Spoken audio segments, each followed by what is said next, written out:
लड़े के बा, जीते के बा, करे के बा, लड़े के बा, जीते के बा। अब मैं आग्रह करूंगा माननीय उप मुख्यमंत्री तेजस्वी यादव जी से कि वो आएं और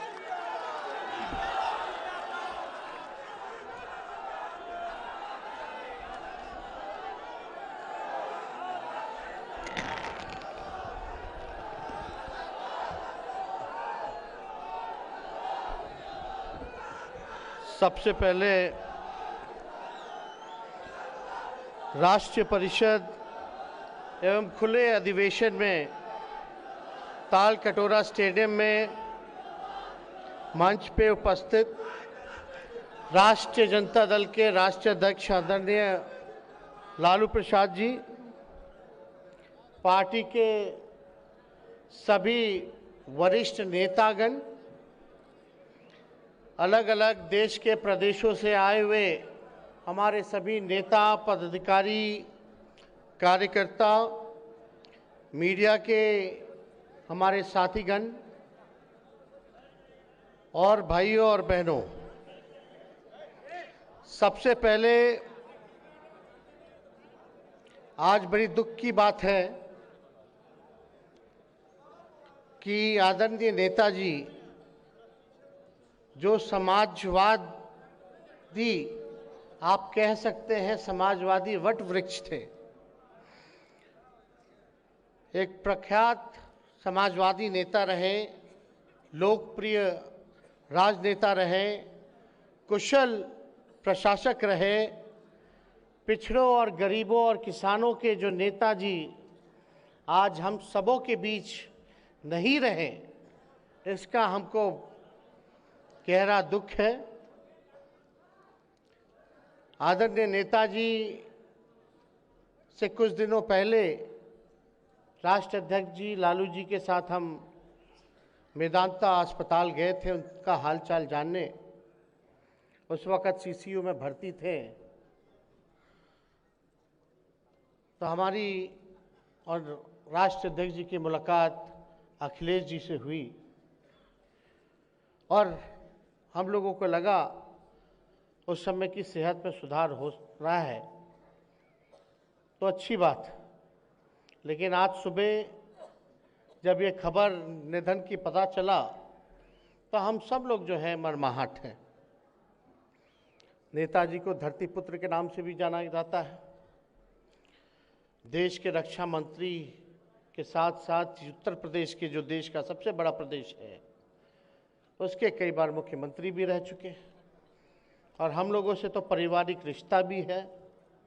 हमारी बहन उनके घर में ब्याही है, तो हम लोगों को बड़ा खेद है और दुख है इस बात का कि आदरणीय नेताजी आज हम लोगों के बीच नहीं है। समय समय पर हम लोगों को लगातार उनका आशीर्वाद मिलता रहा है और आज हम सब लोग आज के दिन आदरणीय लालू जी को आप सब लोगों ने मिल करके राष्ट्रीय अध्यक्ष बनाने का काम किया है। पुनः इसके लिए आप सब लोगों को हम धन्यवाद देते हैं, बधाई देते हैं। और आदरणीय शरद जी हम लोगों के बीच आए हैं, हम उनका भी आज के कार्यक्रम में अभिनंदन करते हैं, स्वागत करते हैं। बैठवा दीजिए।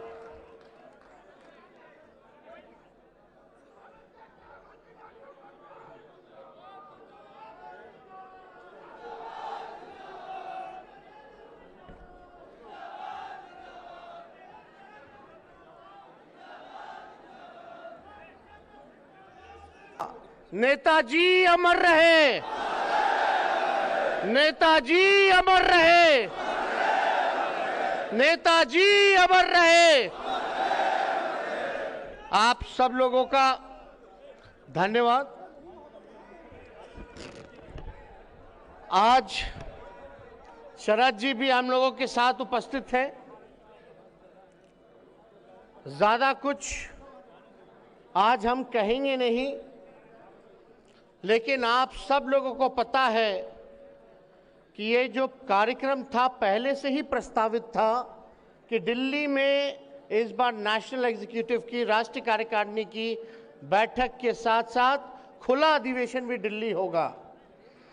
और दिल्ली करने का ये मकसद है कि पूरे देश के जितने भी राष्ट्रीय जनता दल के हमारे कार्यकर्ता हैं वो एक जगह, जो देश की राजधानी जो दिल्ली है, जहां से सियासत चलती है और दिल्ली में हुकूमत करने वाले लोग जो यहां बैठते हैं और जो मौजूदा हुकूमत करने वाले जो लोग हैं, जिस प्रकार से देश को और संविधान को, देश के लोकतंत्र को तबाह करने में लगे हैं, इसलिए आज राष्ट्रीय जनता दल के हर एक कार्यकर्ता की जिम्मेवारी है कि देश के संविधान को बचाने का काम करें, देश के लोकतंत्र को बचाने का काम करें। और ये आने वाला जो 2024 का जो चुनौती है, हम लोग दिल्ली इसलिए आए हैं कि हम लोग ताल कटोरा में ताल ठोकने के लिए आए हैं कि हम चुनौती को स्वीकार करते हैं। और पूरे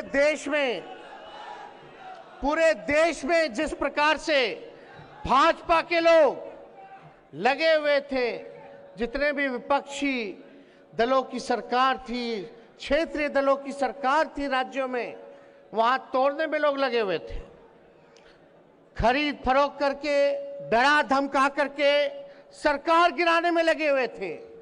लेकिन हम आदरणीय लालू जी का हम धन्यवाद देते हैं कि उन्होंने जो फैसला किया, आज जो देश में भाजपा जो औरों को गिरा रही थी दूसरे राज्य में, लेकिन बिहार की धरती में लालू जी ने भाजपा को बाहर करने का काम किया, गिराने का काम किया।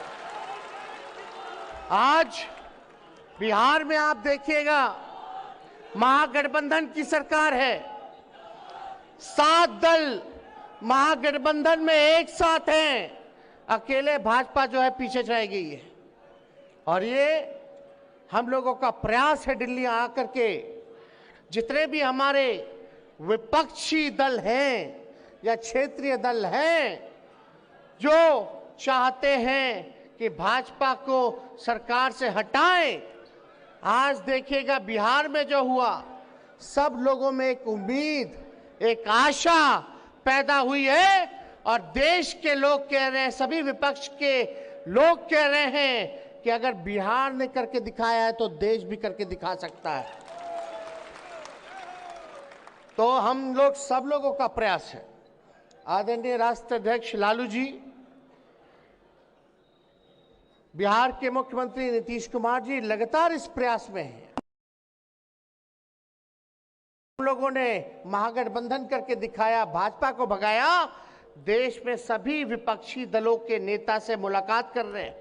हम लोगों की कोशिश होगी कि सब लोग एक प्लेटफॉर्म पर आए, एक साथ आए, अपने अपने ईगो को छोड़ें। ये व्यक्तिगत स्वार्थ की बात नहीं है, ये एक बड़ी लड़ाई है। देश को बचाना है तो साथ आना होगा, साथ मिलकर के लड़ना होगा।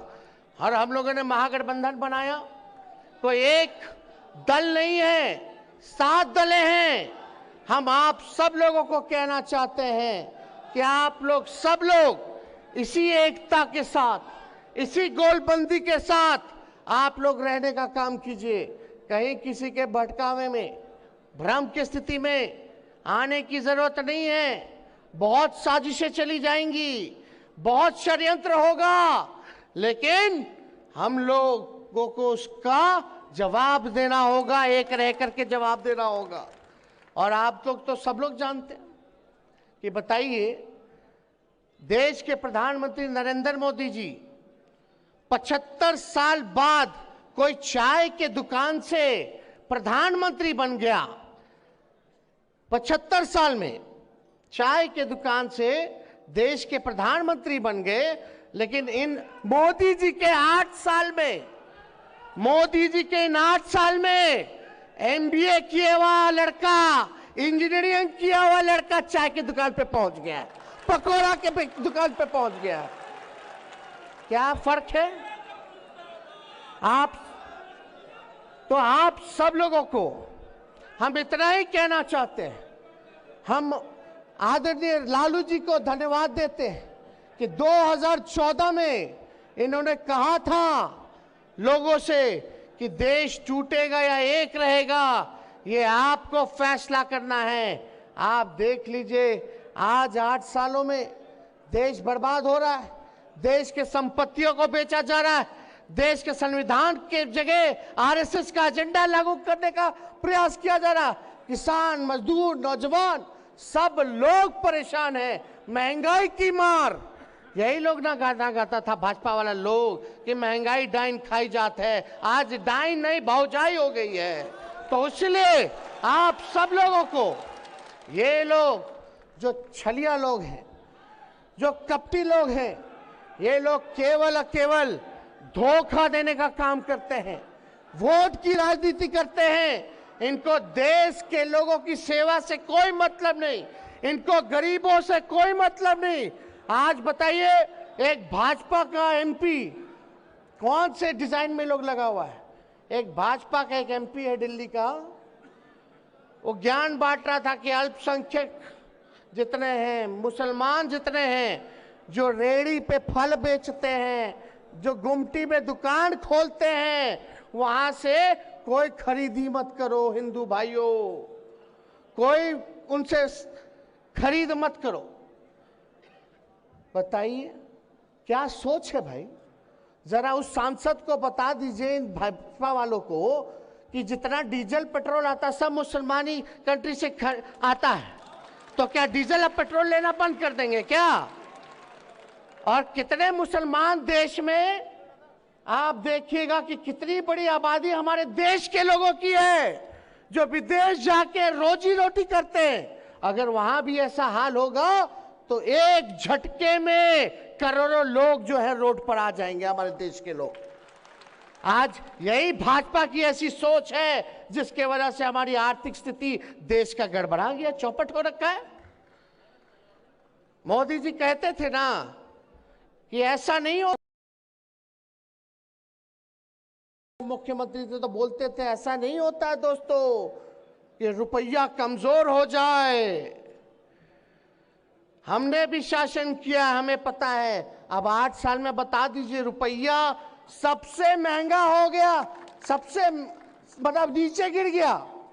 डॉलर जो हो गया 82 रुपए हो गया, मतलब $1 पर आपको 82 रुपया देना होगा। पहले क्या था? 50 रुपया होता था, 60 रुपया होता था, तो मोदी जी को षड्यंत्र लगता था। अब जब 82 रुपया हो गया है डॉलर का, तो आज क्या हाल है भाई? 2 करोड़ लोगों को रोजगार देंगे, 15-15 लाख रुपए खाते में देंगे, स्मार्ट सिटी बनाएंगे। एक वादा जो है पूरा ही नहीं हुआ, इसलिए इन लोगों का हिडन एजेंडा है। जब मुद्दे की बात करोगे, बेरोजगारी की बात करोगे, महंगाई के बारे में बात करोगे, भाईचारे के बारे में बात करोगे, किसान के बारे में बात करोगे, शिक्षा के बारे में बात करोगे, चिकित्सा के बारे में बात करोगे, देश की सुरक्षा के बारे में बात करोगे, तो ये लोग अपना वही एजेंडा, जो पुराना इनका जो फॉर्मूला है, वही लेकर के आ जाएंगे। हिंदू मुसलमान झंझट पैदा करो, आपस में लड़ा दो और फूट डालो और राज करो की नीति से ये लोग जो है अपना काम कर रहे हैं। इसलिए आप लोग जितने साथी यहाँ आए हैं देश भर से, आप लोगों के कंधे पे एक बड़ी जिम्मेवारी है। भाईचारा को कायम रखना है। जो भड़काने का काम करेगा उसको भी सबक सिखाना है। इसलिए हम लोग गांधी जी, लोहिया जी, कर्पूरी जी, जेपी जी के मानने वाले लोग हैं, अंबेडकर जी के मानने वाले लोग हैं, उनके विचारधारा पे चलने वाले लोग हैं। इसलिए अगर कट्टरपंथ का कोई जवाब दे सकता है तो वो समाजवाद ही दे सकता है। और आप समझिए, इन लोगों का बहुत एजेंडा है, तो हम ज्यादा कुछ ना कहेंगे, आप लोगों से इतना ही कहेंगे कि आप लोग सब लोग गोलबंद रहिएगा, कहीं घबराने की जरूरत नहीं है। लेकिन कभी कभी आप लोग एक बात समझ जाइए, हमारा पार्टी है, महागठबंधन है, कभी कभी हम सब लोगों को जो बड़ा मकसद है, बड़ी जो लड़ाई है, उसको हम लोगों को देखना है। अगर क्षेत्रीय दल आपस में ही लड़ते रहेंगे तो सबसे बड़ा बेवकूफ़ीपन होगा। इसलिए क्षेत्रीय दलों को, हम सब लोगों को एकजुट रहना है। और कोई हम में से अगर कोई एक साथी हमारे दल का अगर कोई कुछ बोलता है जिससे भाजपा को फायदा होगा, तो उनको हम बता देना चाहते हैं कि एक ऐसा होना चाहिए, आज या तो आप भाजपा की तरफ रहिए या भाजपा के विरोध में रहिए। ये दोनों जगह रह करके काम होने वाला नहीं है। इसलिए आप सब लोगों को हम ये बताना चाहते हैं, एकजुट रहना है। तो 24 के लिए आप लोग तैयार हैं कि नहीं है? हाथ उठा करके सब लोग बताइए, 24 के लिए तैयार है कि नहीं? और हम लोग जीतेंगे। हम तो पहले बोले थे ना, करे के बाद जीते के बाद, करे के बाद, लड़े के बाद, जीते के बाद। तो आप सब लोगों का ऐसे ही सहयोग मिलता रहे। हम लोग जल्दी नई जो सरकार बनी है, कई लाखों में हम लोग नौकरियां देने जा रहे, सरकारी नौकरी देने जा रहे, पूरे सिस्टम को हम लोग सुधारने जा रहे। इसलिए आप सब लोगों से यही प्रार्थना है। लेकिन जब तक आप संगठन को मजबूत नहीं करोगे, जब तक आप बूथ पे नहीं जाइएगा, जब तक छोटे जातियों को, चाहे अति पिछड़े समाज के हो, दलित समाज के हो, उनको जब तक सीने से नहीं लगाइएगा, तब तक आप अपने मकसद को हासिल नहीं कर सकते। अनुशासन में रह करके आप सब लोग इस बात को हम आप सब लोगों से हाथ जोड़ करके अपील करेंगे, एक काम मेरा माना हुआ कीजिएगा कि नहीं कीजिएगा? सही में बताइए। कहीं भी जाइएगा तो कबीर का दुआ है ना, झुकने में बुराई नहीं है। अगर छोटी जातियों के यहाँ जाइएगा, टोलों में जाओगे, गांव में जाओगे, अति पिछड़ा जो कमजोर वर्ग है, जो back bencher of the society है, जो समाज के अंतिम पैदान पे जो गरीब रहता है, आपको उसकी रक्षा भी करना है। सुख दुख का भागीदार बनिएगा कि नहीं बनिएगा? लेकिन अपना स्वभाव में भी जो है बदलाव लाने की जरूरत है। तो ये कोई बड़ा काम तो है नहीं। अगर छोटे जो कमजोर वर्ग हैं, उनको अगर मुख्य धारा में लाना है तो आप लोगों के बिना नहीं हो सकता। मुख्य धारा में लाना है कि नहीं लाना? तो अपने स्वभाव में हम सब लोग परिवर्तन लाएंगे कि नहीं लाएंगे? बदलाव लाएंगे कि नहीं लाएंगे? कोई नफरत ईर्ष्या नहीं, कोई भेदभाव नहीं, सबको साथ लेकर के चलेंगे। और ये हमारी देश की पहली ऐसी पार्टी है जहां राष्ट्रीय अध्यक्ष जी ने पार्टी के संगठन में आरक्षण लागू करने का काम किया। और यही नहीं, हम लोग सब लोग जो हैं इस काम को हम लोग करें जो 90 में हम लोग क्या करते थे। 90 में हम लोग कितने लोगों के साथ थे? सभी समाज के लोग। और ये पार्टी तो A to Z की पार्टी है ना, चाहे पिछड़ा हो, अति पिछड़ा हो, दलित हो, महादलित हो, अल्पसंख्यक हो, चाहे कोई धर्म के हो, कोई वर्ग के हो या प्रगतिशील वर्ग के लोग हो, ये पार्टी सबों की पार्टी है, A to Z की पार्टी है। और इससे भाजपा वाले लोग को बहुत दिक्कत होता है। अब तो स्वर्ण जाति के लोग खुल करके मुद्दे की बात कर रहे हैं, बोल रहे हैं भाजपा जो है बीजेपी का मतलब बड़का झूठा पार्टी है। सब लोग अब जो है बेरोजगारी पे बात कर रहे हैं। और बिहार चुनाव में 2020 के चुनाव में सभी लोगों का हमको साथ मिला, चाहे अपर कास्ट हो, बैकवर्ड हो, सब लोगों का, दलित हो, सब लोगों ने साथ दिया। इसलिए साथ दिया कि आप सही मुद्दे की लड़ाई लड़ रहे थे। तो आज ज्यादा कुछ ना कहते हुए, आज ऐसा हुआ जो हम लोगों ने कल्पना नहीं किया था कि आज के दिन ही जो है नेताजी हमारे बीच में नहीं रहेंगे, तो आज श्रद्धांजलि तो हम लोगों ने अर्पित किया ही है।